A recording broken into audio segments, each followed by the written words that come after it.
All right, we're on to on-ramp session number 4.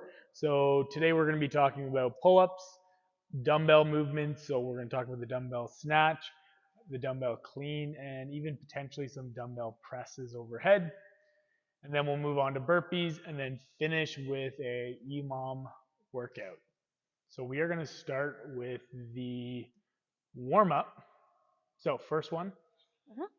So I really like this warm-up. This is actually beginning with a 2-minute deep squat hold, which is basically how we start every class as well. After the 6-minute kind of AMRAP warm-up, we all gather at the front and we do our circle time, which is a deep squat. So what we usually do in class is we hand out some of these heel strips. They're just pieces of rubber from the floor. You're welcome to use these for your on-ramp too. It's probably super helpful, especially if your athlete is a little bit tight in the lower body or maybe hasn't done this so much.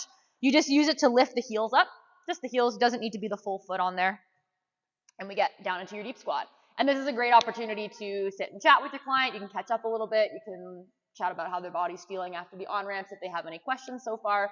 But things to think about here, full foot on the ground. You might see some of this. This is actually how I squat comfortably with my heels off the ground. But we got to get those heels back. Chest up if you can. They also might need something to hold on to, like a heavy weight or even like a post or something, just for some counterbalance. But the idea is that we're getting them pretty comfortable with sitting really low in their squat. So it's not an active squat where you're working really hard with your legs. It should be a comfortable kind of sitting position, relatively comfortable. After our deep squat, you're going to need some PVCs because we're going to get some around the world. So wide grip, straight arms, passing it all the way around to the back and all the way to the front. You can get like 7 or 8 of these in one direction, and then we'd switch and go the other side. You can also do some pass-throughs here if you want to. We're going to be doing a lot of overhead pulling and pushing today, so it's just to get their shoulders warmed up. From there, we've got PVC rotations. This is a flipped back rotation stretch for your shoulder. The way that I like to teach this is you start by holding the stick out in front like a sword.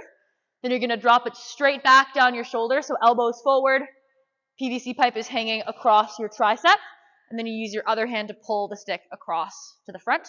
And you can kind of dynamically move in and out of that stretch. You can even add an overhead component if you want.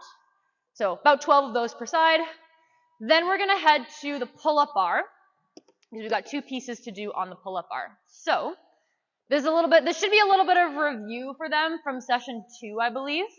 You can see how much kind of they remember. We're starting off with scap retractions. So they can keep their feet on the ground for this if they need to, or if they're a little bit stronger, they can pick their feet right up off the ground, and we're getting our shoulder shrugs. So maybe you touched on these, maybe you didn't in session number 2, but it's a great warm-up exercise for their shoulders. We do it in class a lot as well, so we're getting some of those. And then we finish off our warm-up with some beat swings. These ones they definitely should have learned in session number 2. Maybe they were a little bit rickety, but here's another chance to practice them. They'll need a pull-up bar where they can hang fully, and we'll get, I can't remember how many it is, maybe like 10 beat swings. That's going from your hollow and your arch. You can give them a little demo. If the full hanging one is not happening, you can have them do that 1 foot on, 1 foot off variation where they kind of